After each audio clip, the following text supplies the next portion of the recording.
Depuis le mois de juin, à Reims, une maison des femmes accueille les victimes de violences, qu'elles soient conjugales, sexuelles ou encore psychologiques. Sa créatrice est la directrice du MARS, l'association d'aide aux victimes de la Marne. Nous sommes allés à sa rencontre. Naza Achtani, bonjour. Bonjour. Est-ce que vous pourriez tout d'abord nous présenter la maison des femmes ? Alors la maison des femmes, c'est une structure qui est dédiée à l'accueil des femmes et des enfants victimes.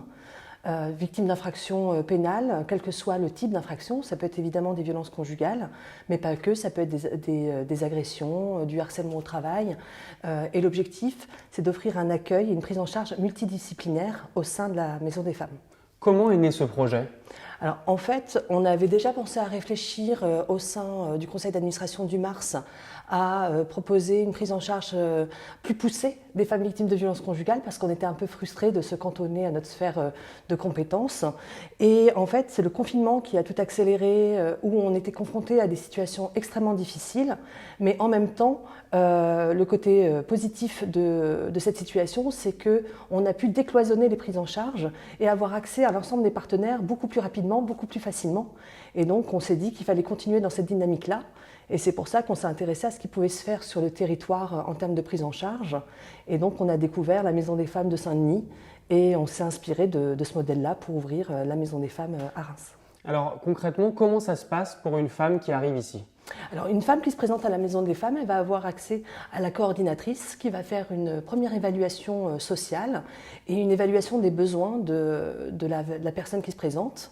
Soit elle pourra y répondre en interne et orienter vers les professionnels qui sont déjà associés à notre projet. Ça peut être l'addiction, par exemple, ça peut être une problématique parentale, ça peut être la prise en charge des enfants.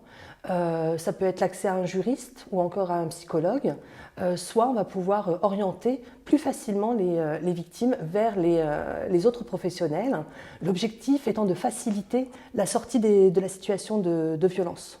Vous nous avez parlé du confinement, c'est justement une période où on a constaté une hausse des violences faites aux femmes. Est-ce que vous aussi, c'est le constat que vous faites ? Oui, on a eu énormément de situations de violences conjugales et au-delà du nombre, c'est surtout l'intensité des violences, l'intensité de la précarité. C'est-à-dire qu'une femme pouvait se retrouver du jour au lendemain à la rue avec ses enfants, victime de violences aussi de manière très subite et très importante. Donc c'est surtout l'intensité des situations qui nous a marqués pendant cette période de confinement. Quels sont les retours que vous avez de la part de ces femmes qui viennent ici ? Alors, elles sont évidemment reconnaissantes d'avoir une aide. Nous, ce qu'on recherche, en fait, c'est vraiment la fin de la situation dans laquelle elle se situe.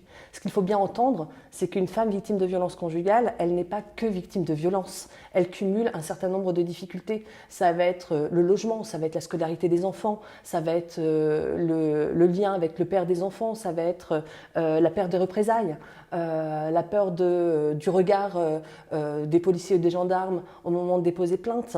Et l'objectif, c'est effectivement de réussir à résoudre toutes ces problématiques-là qui sont cumulatives malheureusement. Sans trop évidemment rentrer dans les détails et en respectant l'intimité des femmes, est-ce que vous pourriez nous parler d'une histoire qui vous a marqué ici au sein de la Maison des femmes ? Une histoire.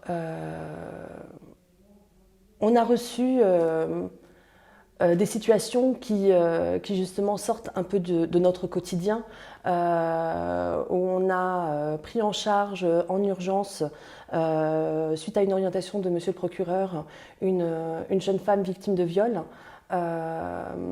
Et donc l'objectif, c'était de la rassurer, de l'accompagner dans la démarche vers la plainte. Elle souhaitait porter plainte, mais elle était encore beaucoup trop fragile et dans le trauma pour passer le pas seule.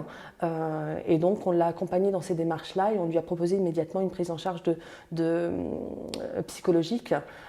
Tout ça pour dire qu'elle était absolument prête à faire les démarches, il n'y avait pas d'hésitation de sa part, mais elle avait besoin quand même d'un soutien pour passer le pas et essayer de lancer une procédure contre cet auteur présumé. Merci beaucoup Naza Achtani. Je vous en prie, merci à vous.